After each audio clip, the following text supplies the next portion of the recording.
നിങ്ങൾ ബാങ്കിൽ പണം സൂക്ഷിക്കുകയാണോ അതോ ബാങ്ക് നിങ്ങളിൽ നിന്ന് പണം പിഴയായി കൊണ്ടുപോവുകയാണോ? കഴിഞ്ഞ 3 വർഷത്തിൽ ഇന്ത്യയിലെ ബാങ്കുകൾ നമ്മളെപ്പോലുള്ള ആളുകളിൽ നിന്ന് 19,000 കോടി രൂപ പിഴയായി തട്ടിയെടുത്തു. ഇത് എന്തിനാണെന്നറിയാമോ? ഒരു ചെറിയ കാര്യം, മിനിമം ബാലൻസ് മെയിൻറ്റെയിൻ ചെയ്യാത്തത്. അതായത് നിങ്ങളുടെ അക്കൗണ്ടിൽ ഒരു നിശ്ചിത തുക ഇല്ലെങ്കിൽ ബാങ്ക് നിങ്ങളിൽ നിന്ന് പിഴ ഈടാക്കും. ഗ്രാമങ്ങളിൽ ഇത് 500 രൂപയാണ്, നഗരങ്ങളിലാണെങ്കിൽ 10,000 മുതൽ 50,000 വരെ. ഇതിൽ ഷോക്കിംഗ് പാർട്ട് ഇതാണ്: സ്വകാര്യ ബാങ്കുകൾ മാത്രം ഏകദേശം 11,000 കോടി രൂപ പിഴയായി കൊണ്ടുപോയി. അതിൽ മുന്നിലാണ് HDFC ബാങ്ക്, 3,871 കോടി രൂപ. അതിനു പിന്നാലെ ICICI ബാങ്ക്, ആക്സിസ് ബാങ്ക്.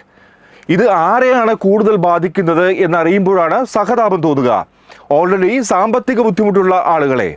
ഒരു മാസത്തിൽ ബാലൻസ് കുറവായാൽ ചെറിയ പിഴ, പക്ഷേ ഇത് റിപ്പീറ്റ് ആയാൽ നിങ്ങളുടെ സേവിങ്സ് പതുക്കെ മുഴുവൻ ഇല്ലാതാകും. ഇൻട്രസ്റ്റിംഗ് ആയ ഒരു കാര്യം, state bank of India, Punjab national bank ഇപ്പോൾ സേവിങ്സ് അക്കൗണ്ടിൽ ഈ പിഴ ഒഴിവാക്കിയിട്ടുണ്ട്.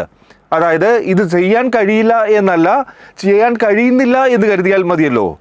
എന്തിനാണ് ഈ പിഴ? ഇത് ശരിക്കും ഒരു സർവീസ് ചാർജ് ആണോ, അല്ലെങ്കിൽ സൈലന്റ് കൊള്ളയാണോ?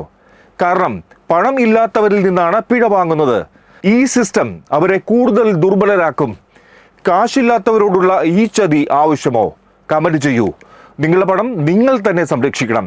സാമ്പത്തിക രംഗത്തെ മുന്നറിയിപ്പുകൾ നേരത്തെ അറിയാൻ ദ പ്രോഫിറ്റ് ന്യൂസ്.